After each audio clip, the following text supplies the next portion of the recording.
السلام عليكم، معكم جميلة. لو أول مرة تشوفوا قناتي انزلوا اعملوا لايك واشتراك وفعلوا الجرس علشان يوصلكوا إشعارات بأي فيديوهات أنا بنزلها جميلة في المطبخ. فيديو النهاردة مش هنقول بقى طريقة عمل الملوخية ولا الطشة ولا أسرار الملوخية خالص.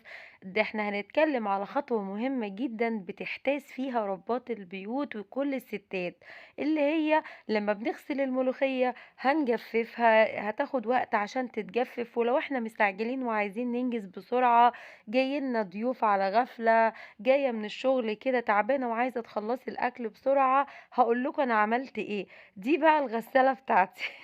ما تتريقوش وما تضحكوش، هي دي الحقيقة اللي أنا هاقول لكم عليها النهارده.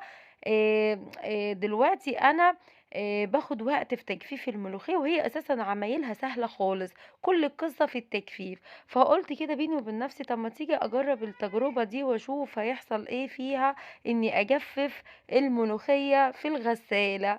يا سلام سلِّم! في الغسالة يا جميلة؟ آه في الغسالة. هنجربها النهارده مع بعض هاقول لكم هل هي تجربة فاشلة أم تجربة ناجحة، فعشان برضه تعملوها. أول حاجة معايا أنا باغسل الغسالة كويس جدًا، جدًا وباشطفها، وبعد كده إيه، باجيب الشبكة دي. الشبكة دي بتلاقوها في أي حاجة أنتم بتشتروها، مثلًا مسحوق غسيل ومعاه هدية، فبيكون معاه الشبكة دي. فأنا لمّا باشتري أي حاجة بتكون الشبكة دي معاها، باحاول إن أنا أحتفظ بيها واحطها في درج المطبخ عشان هاستخدمها في حاجات كتير جدًا.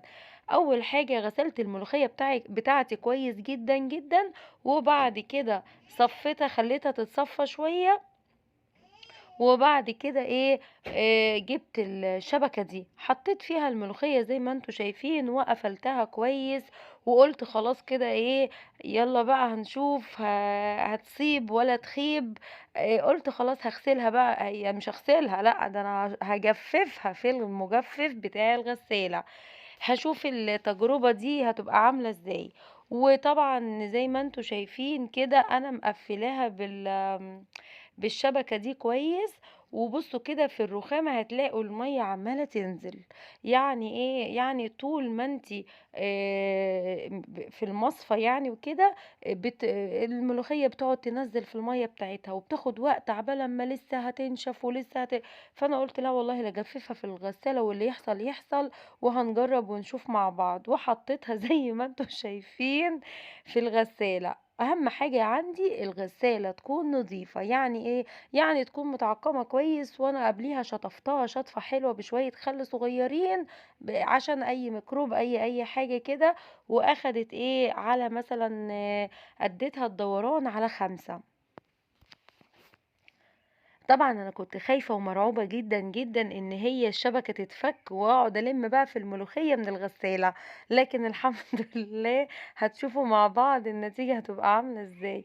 خلاص كده الغسالة وقفت، بُصّوا ما فيش يعني ورقاية كده لقيتها في حوض الغسالة، فالحمد لله رب العالمين. كنت واقفة والله مرعوبة، كنت واقفة كده قُلت بس ده أنا كده إيه، الغسالة هتبوظ والملوخية هتتنطور واليوم هيبوظ خالص.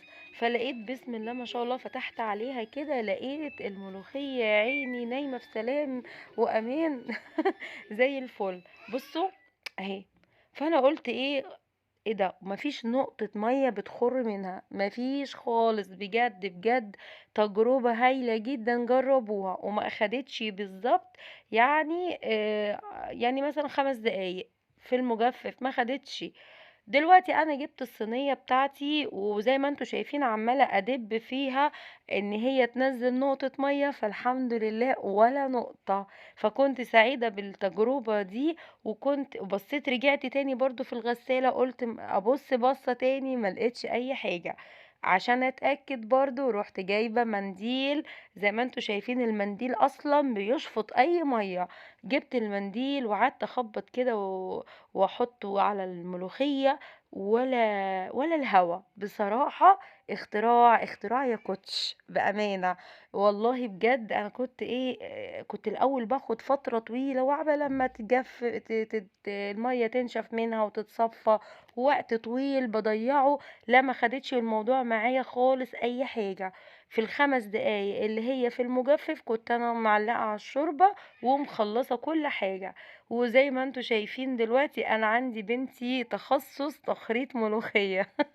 يعني إيه، يا ماما سيبيني أخرّط الملوخية، خلاص يا ماما خرّطيها، برضه بتشيل عني هَم كتير، بس برضه بتسيبها بتزهق بسرعة وبتسيبها لي على آخر مرحلة، لازم أدّيها الإيه، الfinish الأخير وإيه، وزي ما أنتم شايفين الملوخية ما خدتش معايا 10 دقايق، يعني لو عايزة تجفّفي 10 كيلو ملوخية ما فيش أي مشكلة خالص، خالص، خالص، وباورّيكم تاني أهو المنديل ما فيش نقطة خالص في المنديل مَيّة، يعني حاجة اختراع بجد، جرّبوها هتعجبكم وهتوفّر عليكم وقت كتير جدًا ومجهود كتير جدًا، إنِّك تفضلي مستنية الملوخية عقبال أمّا تتصفّى وتجفّف المَيّة اللي فيها، وبناخد وقت، إحنا ما بناخدش وقت في عمايلها، إحنا بناخد وقت عقبال أمّا هي تاخد راحتها وتتجفّف براحتها.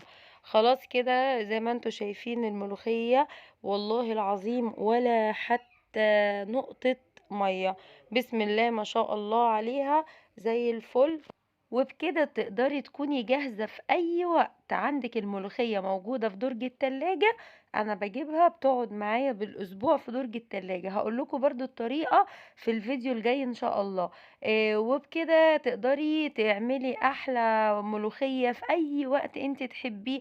احنا كنا الأول بنشيل هم التجفيف وفترة التجفيف ولغاية الملوخية ما تنشف عشان ما ينفعش نعملها بالمية بتاعتها. دلوقتي خلاص أصبح الموضوع سهل بالنسبة لك ومريح جدًا. أتمنى لو عجبكم الفيديو ما تنسونيش لايك واشتراك وفعلوا الجرس علشان يوصلكم إشعارات بأي فيديوهات أنا بانزّلها جميلة في المطبخ، والسلام عليكم ورحمة الله.